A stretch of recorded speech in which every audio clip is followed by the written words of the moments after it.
And welcome back to the Always Better Than Yesterday interview sessions with me, Ryan Hartley. And I'm joined by my very special guest, Anna Parker-Naples. Welcome, Anna. Hey, Ryan. Lovely to be here. Thank you for having me. It's amazing to see you. Please do me the honor of giving yourself a bit of an introduction. Tell us a little bit about your story. I work currently helping people to get their message out there. And I talk about that in terms of getting visible. But one of the things that I really help people do is create a really solid foundation for building their personal brand and getting their message out there through podcasting.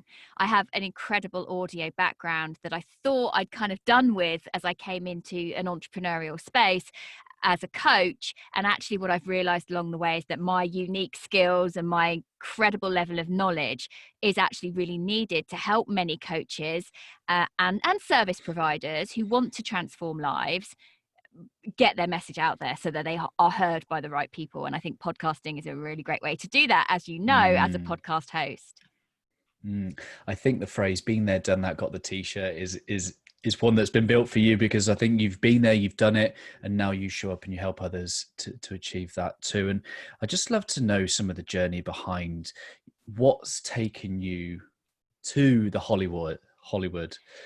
So as Ryan can see, as we're talking today, I'm sitting in what looks like a very posh recording studio. It's actually my old airing cupboard that's been adapted, and it is now fully functioning as a proper studio. And the reason that I started working in voice work and I started recording way before I even knew what a podcast was because I was told I would never walk again 10 years ago. And I had been a stage actor. And I'd imagined that after my third child, and it was the third pregnancy that caused me to have issues that meant I couldn't walk, I felt absolutely devastated. And I was so angry with everyone and so resentful that I felt like my life had been snatched away. And I decided I had to do something to make peace with that. So in your terms, I wanted to be better tomorrow than I feel today. And because I knew that how I felt today was going to destroy me and how I showed up. And along the way, through embracing NLP, and I actually went on later to train in NLP, but it was never the plan. I uncovered that there were several things. One, that I, as an actor, had been holding myself back. Whilst I'd been saying I really wanted success, actually, I'd been pretty scared and I'd been hiding. It's a lot about the get visible part. It's about how do you open yourself up. And anyone who's done any in-depth mindset work will have an inkling of what I mean by that. And the other thing was that I came to understand that actually what mattered to me in performing was getting word and voice, and particularly my words and voice, out there into the world. And at the time, I still thought it was all about me as a performer. So whilst I was laid up in bed for a period of, way over 18 months, nearly 2 years, I spent all that time working out how to be a voiceover artist from home, where my voice could be worldwide, even if I never walked again. And what happened was that voice work and the audio work around that, and I was a complete technophobe, gave me so much hope, because I got results quite quickly. And within 6 months, even while still in a wheelchair, I was performing around the world, doing commercials and corporate things, all sorts of voice over work, but at a really high end. And it gave me hope, and it made me see that if I've changed how I feel about that in terms of acting and how I feel about myself, actually what I'd also done is lift myself from this situation where I thought I could never walk and I could never have what I wanted. And actually through NLP, through changing my thoughts, I am fully recovered. It's actually a long time since I've experienced any pain or discomfort. And one of the things that happened as I recovered more fully, I kept thinking, if I want to be there and I want to be world class in what I do, and why can't I be? So I set my sights pretty high, and I realized that I didn't really want to work in commercial work, didn't feel right. There are some cheesy elements to that, and I felt like I couldn't bring some emotion to it. I couldn't really feel part of it. So I realized that actually, in terms of the actor in me, I wanted to focus on audiobooks and radio drama and video games, because there's a much more performance element. And it was through throwing myself into those very niche areas of voice acting, that I then went on to be nominated and to win awards in Hollywood, London, New York, Chicago, multiple times, whilst being a stay-at-home mum sitting in my airing cupboard, Mm. which is kind of a Mm. surreal juxtaposition. Mm. And I realized I became the top, absolutely at the top. And I remember standing on the red carpets about a week after I'd finished my Master NLP training. And I felt like that journey to doing that training was always never because I intended to coach people or help people, but just because I knew that it could transform me more and more and more.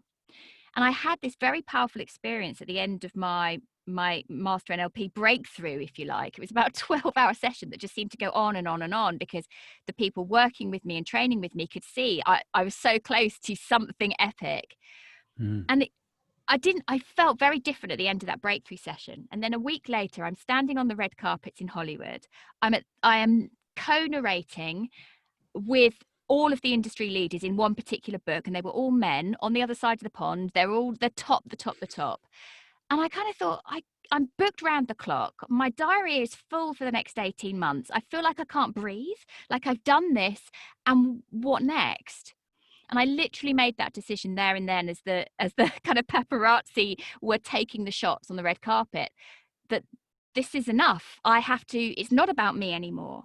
Mm. What my journey is and what I have done, and all of my performance skills and my achievement in such a short space of time, actually I can use that to get my message out there. And my message is very much Mm. that you can be and do anything, but you've got to be seen, you've got to be heard, and you've got to find ways to be remembered. And that for me encapsulates that get visible that I talk about Mm. in my podcast, Entrepreneurs Get Visible, and my book, and everything that I do is really about that visibility piece. And it's those mechanisms: be seen, be heard, and be remembered. Mm. I love that. There's so much I want to ask you about it, but how will you be remembered? I want to be remembered as the person who touched one individual life at a time, to show Mm-hmm. them. It's not about mass. It is about mass because of the ripple effect, but to be responsible and be that catalyst for personal transformation. Now, that personal transformation might be that wake up call that I'm not enough. I am more. I'm not doing enough. Mm-hmm. It might be that people change their finances by creating the business that they want, that they learn that they can live a life doing the thing they are good at, and they can monetize it. They can make that work for their life. Could be realizing that they're in a relationship that is slowing them down. It doesn't matter. And through what I do now, so I run the podcast membership and I'm a podcast expert, and I see that very much now as a way for me to bring that audio knowledge so that those emerging and awakened leaders, or those who are rising and waking up themselves, can get their own messages out there. So we can kind of just change the world by getting the ripple effect, because Mm. with a podcast, one person can hear one story and it can change everything. And that then has an impact on their relationship with their partner, with their children, with their parents. And Mm. I like to think of podcasting as that, rather than us rocking up in front of the microphone. I I love just that. happen to have the technical skills to make people do it well. I love that. And my listeners can't see me right now, but they'll know that I'm smiling massively, because that one person at a time ethos is very dear to my heart. And the words podcast expert, what makes you a podcast expert? What makes me a podcast expert is that I have 15 years of audio knowledge, and Mm. not just audio knowledge, but I was at the forefront of, in the UK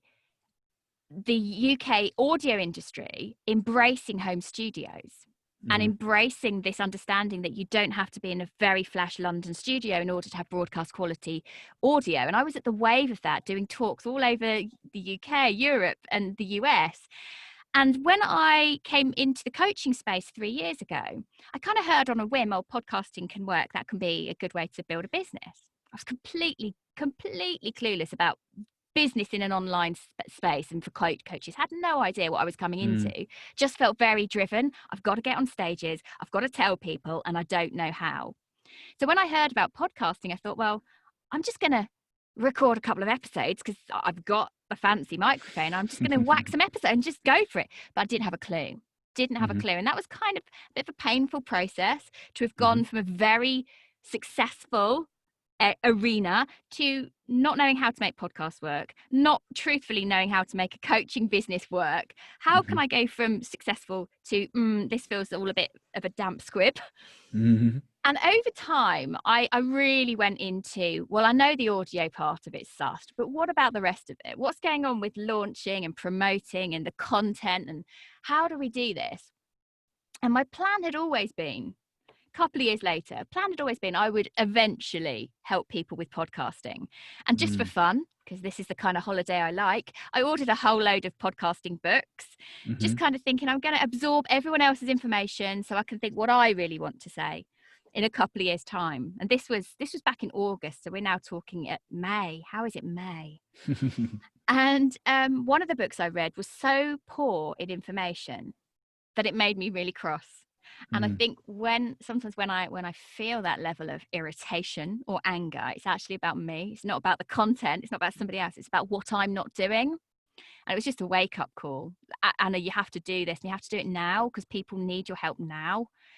And so on the back of that, I, set up a beta course for a podcast, new people to come and learn to podcast. And I had so many people wanting to do it that I thought, actually, I don't just want to keep this as a high-end program. I have those as well, but I want this to be affordable and accessible to as many people as possible, because the more people who can afford to learn how to podcast, the more lives I can change. And I that's love that. kind of the ethos of my business. Yeah, I love that. What characterizes a good voice? This might answer your question. Alexa, off. What characterizes a good voice? In terms of a podcast, it is someone who allows themselves to be really natural and to be truthful and to feel that they don't have to deliver in a kind of monotone, formal, stilted way. Now, you'll tell with me, I get very energetic and my voice goes high and it goes low and I bring it back down and there's shape to it. That's interesting to listen to for people. But not everybody is going to like my higher tones. Not everyone's that's not going to appeal to everybody. But some people are going to really get that. And some people like things to be paced much more calmly. So I think it's trusting your own energy, trusting that getting your voice out there is going to attract the right people to you anyway, and trusting that it's okay to be yourself. So there's a real confidence part in that. Yeah, it's excuse me. You used the word voice actor, and I didn't really understand that term until I looked up you on Audible. And so there's me thinking there'll be a few just to check out. There's over 70 audiobooks that I found with your name against them. Yeah, I've actually narrated closer to 150, but a lot of them are only available in the States. That's amazing. That's something that they do tend to do. So in the States, it's audible.co.uk and audible.com almost have completely different offerings. So, for example, even with the Harry Potters, we all think Stephen Fry, but they don't. They have another British actor. He's a very famous British actor who narrates them for the States. And so I would work with lots of books that are not available here, and you will never be able to get hold of them here. That's just the way it is. And having done that level of audio work, you know your field. And many of those books I've produced as well. And I've coached lots of people within audio. So for commercials. So my differentiation from where I've come from is I've worked as a voiceover artist, which is commercial and corporate and e-learning. And then I have worked, which could be radio or TV. And then I've worked as a voice actor. So radio drama, audiobooks particularly, and a lot of high profile video games. And that was the thing I've really picked up, because I went and I listened to probably about 5 or 6, and it even very quickly I picked up the differences within the use of your voice. And I think when you just said that, and that really just then sparked, this is what it means to be a voice actor, because you're changing your voice to meet the whatever it is that you're expressing, and it's a fine art to it. And I'd love the just the use of accents as well. Like, is that something you've had to practice? Yeah, for sure. It's not something that comes naturally to me. And God, if you listen to all 150, which I would hope never anyone did, there are some really dodgy accents in there. Over time, there would be sometimes, particularly in America, they'd want to cast me because I became the British young voice. I predominantly narrated a lot of romance, but also a lot of teen fiction, particularly in the States. There was a real wave of British writers, so I got all of that work. And accents don't come easily to me. And of course, the American producers wouldn't be able to discern whether I was getting it anywhere remotely right or completely off. And sometimes it would become quite uncomfortable, actually, because they would be pushing me to continue with an accent when I knew it wasn't right. But they're the producer, or they're the director. And that was one of the reasons as well. I felt quite constrained by that work. And I realized as well, I didn't want to be speaking other people's words anymore, that I had woken up to the fact that I am and always have been someone with leadership qualities and leadership potential. Why would I want to constrain myself to other people's words? And that was a massive change for me, because before it had always been about how successful can I be? Where can I get myself? Whereas now it's not that. It's about how can I improve my work so that I can help other people? It's very different. And your book, how did that come about? So I while I was working in the voiceover industry, I knew that I wanted to share my massive journey from feeling completely overlooked to having the tremendous success that I did in a relatively short space of time. And I kept wanting to write the book for the voiceover industry, but I guess that I was growing out of it. I was ready to move on. So every time I tried to put pen to paper, I felt that this story is too big. It's not just for that market. So when I started writing my book, my book's called Get Visible: How to Have More Impact, Influence and Income, because I think that's what visibility gives you. But that visibility, first of all, has to be about you being visible and seeing yourself. And then there are mechanisms that you can, social media and connections and networking, what have you. That all follows when you believe you can do it. So the book came about because I felt really strongly that I have to share that anyone can do anything. Yeah. You got to believe it first. Yep. And I'm really open and raw in that book, really open about how I used to see myself. And some of it's pretty vulnerable. That's brave to put that out there. Book launch week was insane because just absolutely insane. I don't know. Are you an author, Ryan? Not yet. Not yet. You will be. Book launch week was mental because I knew that my story was important. I'd also, for launch day, I'd recorded the Audible version of it too in my studio, where I started in a wheelchair. And the book opens with me describing how I felt about myself in a wheelchair, feeling that my life was over and that I was nothing. And the book ends with me, by the end of the book, not only have I had so much success in Hollywood and been the mum that I want to be, but I've also, by that point, I'd won various awards within the entrepreneurial space. So it was kind of really strange to stand in this room and narrate my own book, having narrated hundreds of books. And that was possibly one of the most powerful experiences I've ever had. And knowing that was going out, that anyone could find it and listen to it, hear it, read it, it was something else. And the book was very, very successful. It became a #1 in 20 categories across Amazon. There was this kind of weird flip that it's just so peculiar that it happened. So the start of the book, I am talking about how on this particular New Year's Eve, it was the lowest of the low. We went to a New Year's Eve party, and it was the first time I'd left my bed other than to go to hospital for months. And I'm heavily pregnant and I'm about as low as you can possibly be. I've been told 8 days before that I'm never going to walk again. And it was a fancy dress party. And my husband and my parents were like, Anna, you have to just go. One of your best friends has just got engaged. You've got to be there. Just go. And so I refused to get dressed, refused to get changed because that was difficult and it hurt. So we went dressed as Lou and Andy from Little Britain, which of course is David Walliams. during book launch week, what was amazing was that David Walliams released 2 books in the run up to Christmas. And on the front of the Amazon homepage, because my book did so well in so many categories, and I self-published, and I don't have a huge audience, but there was this just snapshot that I took where there were 3 books being positioned on the front of Amazon, and it was David Walliams, my book, and David Walliams's book. And that was just insane, insane. And I love it when life throws back to you those just kind of surreal, serendipitous moments. Always makes you feel like I was always on the right path. This was always coming.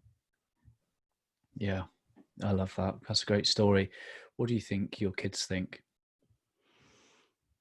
It was interesting because when the books arrived, they were not interested in looking at them at all. Like no one's touched one. But my daughter, my middle daughter, she's coming up for 12. She rearranged her books during lockdown because that gave her something to do for the afternoon.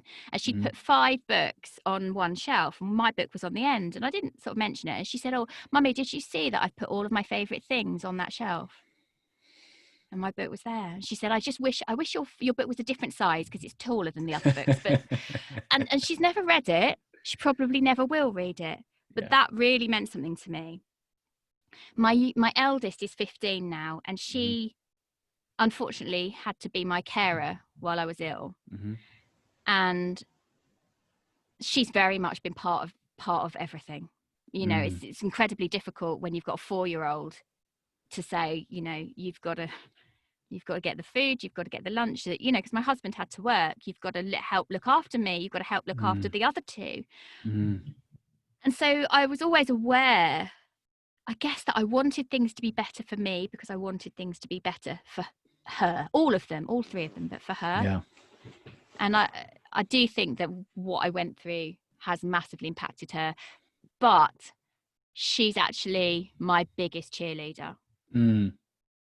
She's actually, and in this whole entrepreneurial space, she learns so much about what I'm doing and what the changes that I've made along the way to refine my business, to work out my message. And I think that's what I like. I like my children to see as much as anything, that just because you go down one path, it's not about getting it wrong. It's that you learn some stuff, and then that's not the place you're going to stay. You're going to move on.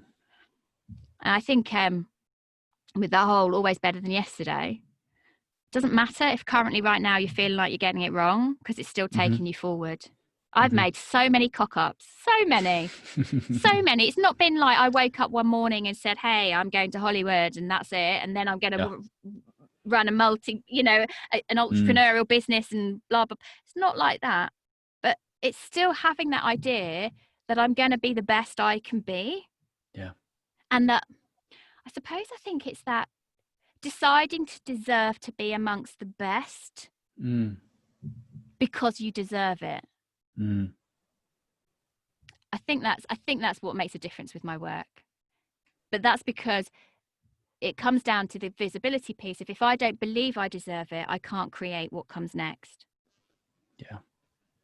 Ryan's doing lots of nodding at me.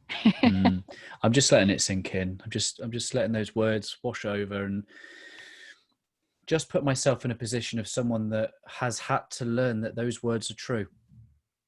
You know, I can't underestimate how where you were versus where you are has to have taken some serious inner work. Yes.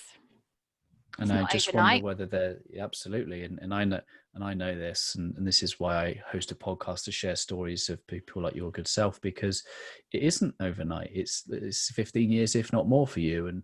And I just love to know, you know, what are some of those fundamental core beliefs, thoughts, values that you really had to get clear on?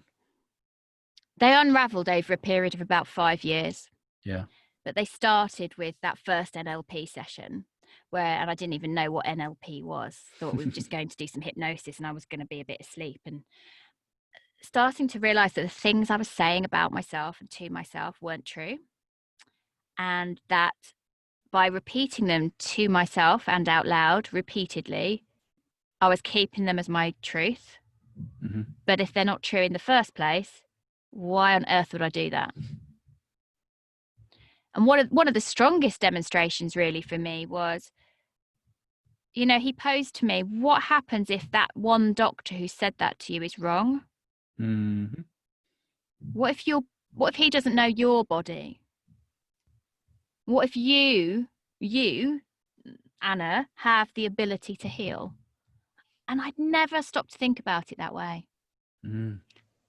So my mind was literally blown. What if there was a way? Or what if actually, as a result of this happening, something better is going to happen in your life, even if you're in a wheelchair forever? Yeah. And he, you know, one of the things he said to me was, you know, do you know anyone who's been in a wheelchair for life and actually gone on to do something incredible? And I was actually my hospital was Stoke Mandeville, which is the home of the Paralympians. So I'd constantly be, you know, Mm-hmm. and I think, so it's not just, it's becoming aware of your language and your thoughts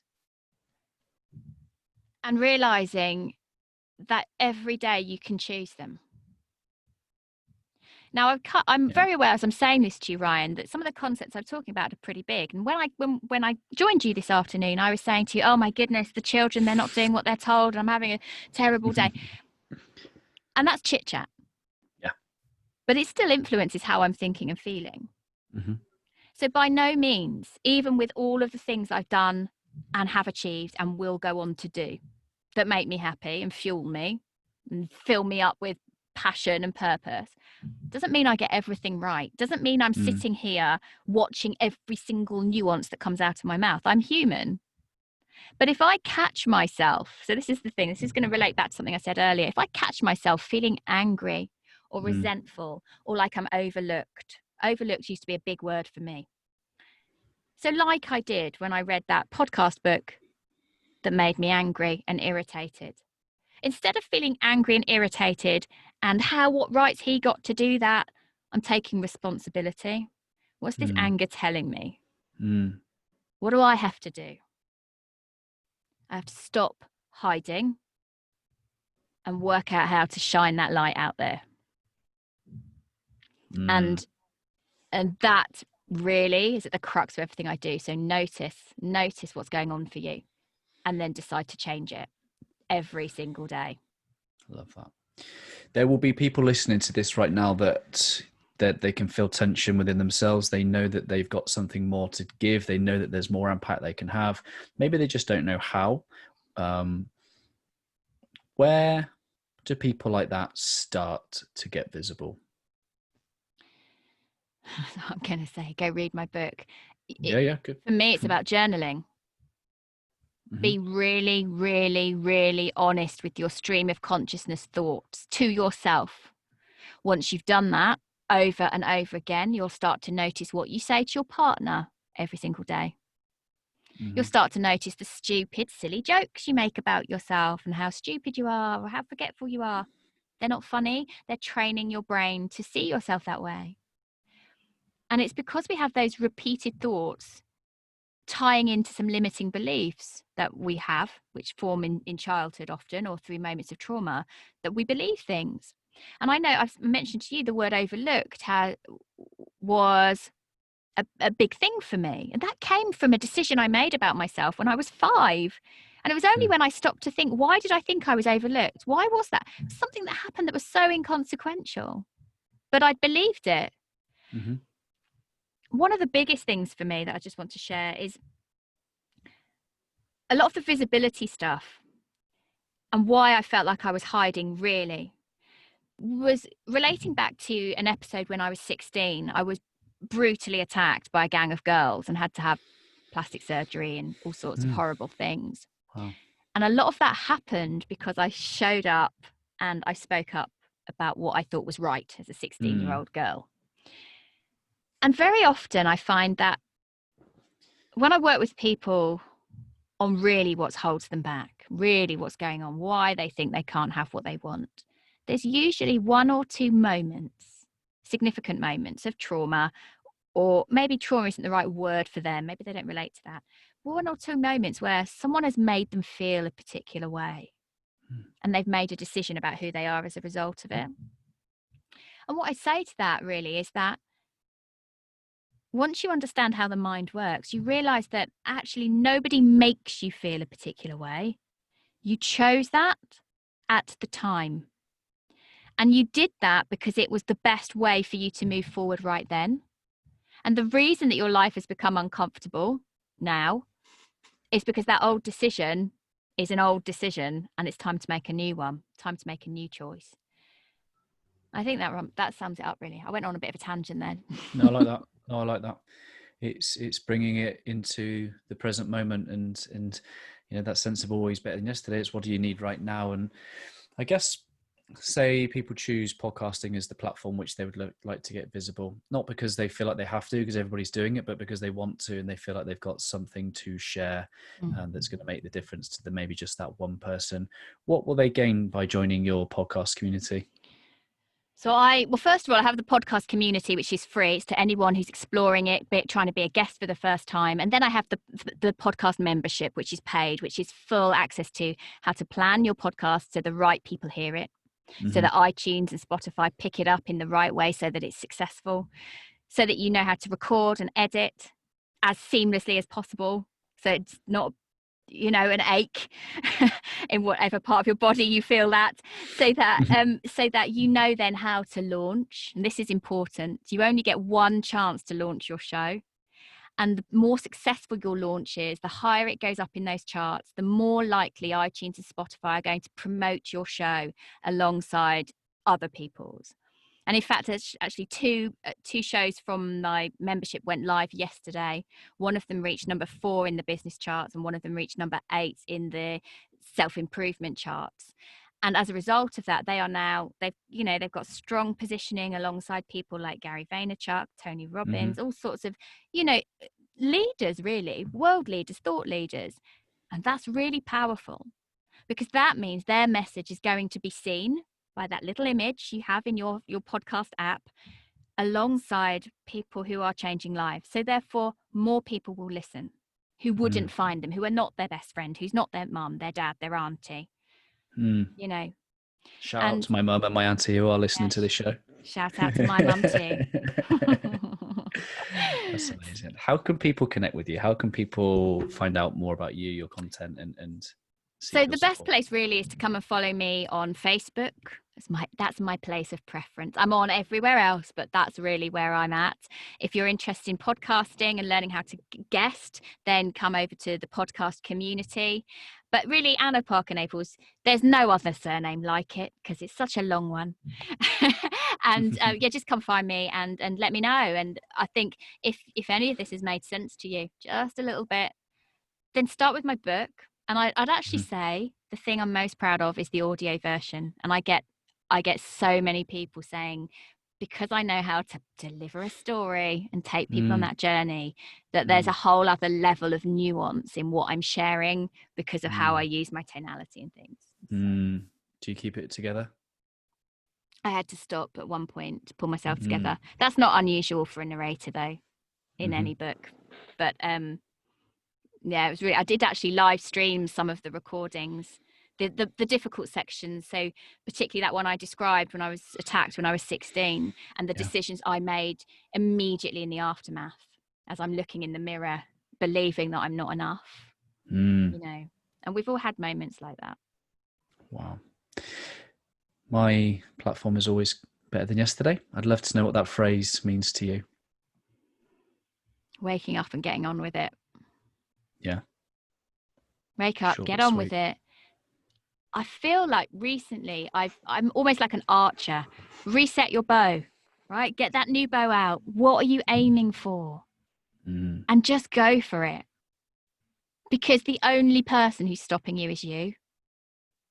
And often you can't see that when you're in the midst of relationship difficulties or financial difficulties. Yeah. But you decide who you want to be and you show up like it every day, again and again and again, even if you have a wobble, even if you shout at the kids because they're making a lot of noise in lockdown. You just think, who am I? Who do I want to be? Yeah. And who actually, deeper than that, who actually am I already that I'm pretending not to be? Yeah, I like that perspective. Thank you so much for your time. Thank you so much for bringing your energy and sharing more of your story. I have no doubt you'll have inspired at least one person on this show. I would love for you to leave us with a final thought from your good self. Stop hiding. Get out there. Help people. Help yourself. Be seen, be heard, and be remembered. Love that. Anna, thank you so much for your time.